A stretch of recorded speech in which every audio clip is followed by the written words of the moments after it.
그런데 얼마 전에는 타 병원에서 저랑 똑같은 방식으로 치료했다고 오신 분이 있는데 효과가 없고 오히려 더 심해졌다고 합니다. 그런데 알고 보니 사용하는 레이저만 똑같고 제가 추구하는 치료법과 전혀 다른 강도와 깊이 조절로 치료를 했더라고요. 레이저만 비슷하다고 동일한 치료가 아닙니다. 여기서 중요한 건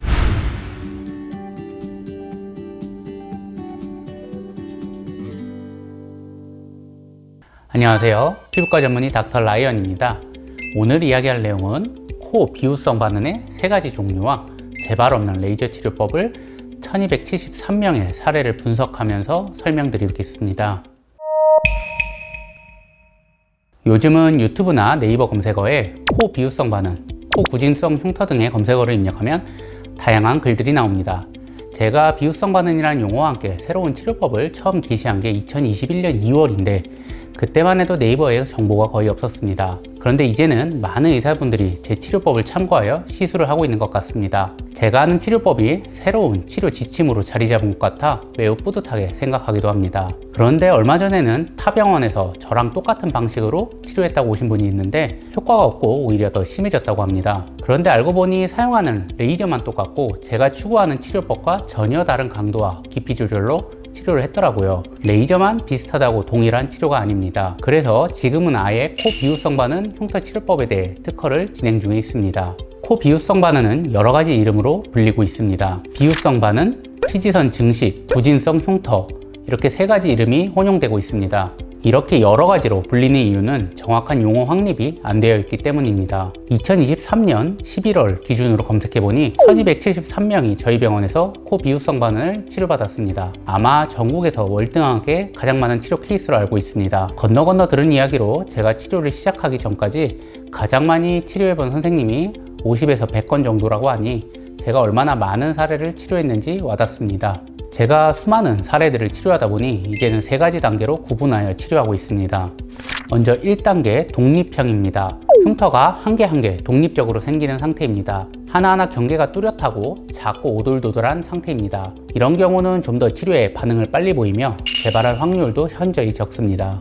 두 번째, 2단계인 융합형입니다. 비후성 반응 흉터들이 군집되어 융합하여 경계가 불분명해지고 널쩍한 형태가 되는 형태입니다. 상당수가 2단계일 때 치료를 받으러 오십니다. 어느 정도 치료 횟수가 필요하며 형태에 따라 완전히 개선되기 어려운 부분도 있습니다. 융합하는 형태에 따라서도 길쭉하게 생기는 선형, 널쩍하게 생기는 완만형, 크기가 크고 볼록하게 올라오는 결절형 등 다양합니다. 각각에 따라 치료 반응도 다르고 개인에 따른 차이도 조금 날 수 있습니다. 세 번째, 3단계 코주부형입니다.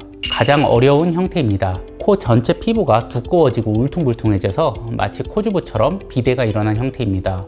이 경우 사실 완전한 치료는 어렵지만 어느 정도 개선을 시킬 수는 있습니다. 이와 같은 종류 및 단계 구분은 제가 수없이 치료하면서 경험적으로 확립한 것입니다. 그래서 피부과 논문에도 정식으로 정리해서 게재를 해보려고 연구 중입니다. 저는 2가지 레이저를 사용합니다. 대부분의 병원들이 비후성 반응을 깎는 방식의 치료에 열중합니다.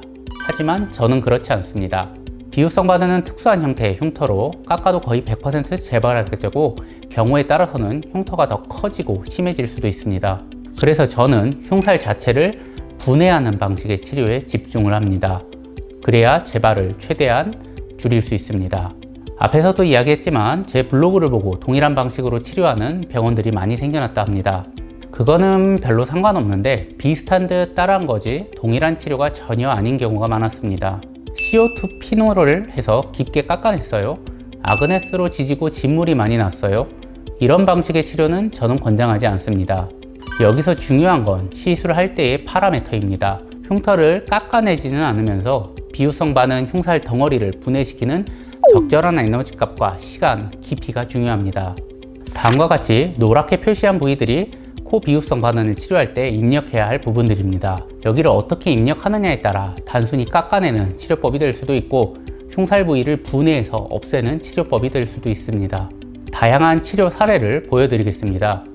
사진은 보정 하나도 없는 동일 각도, 동일 조명에서 캐논 DSLR로 촬영한 사진입니다.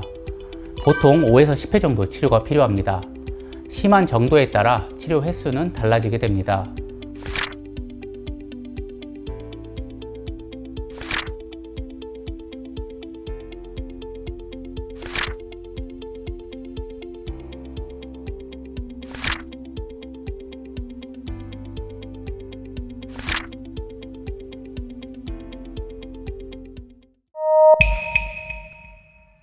치료 전후 사진처럼 울퉁불퉁한 흉터가 많이 개선되었습니다. 한 개 한 개 올록볼록한 케이스도 있고 전체적으로 울퉁불퉁한 케이스도 있지만 대부분 잘 치료하면 많이 개선된 것을 확인할 수 있습니다. 이처럼 코에 울퉁불퉁한 비후성 반응도 치료법이 있으니 걱정하지 마시고 잘 치료받으시길 바랍니다.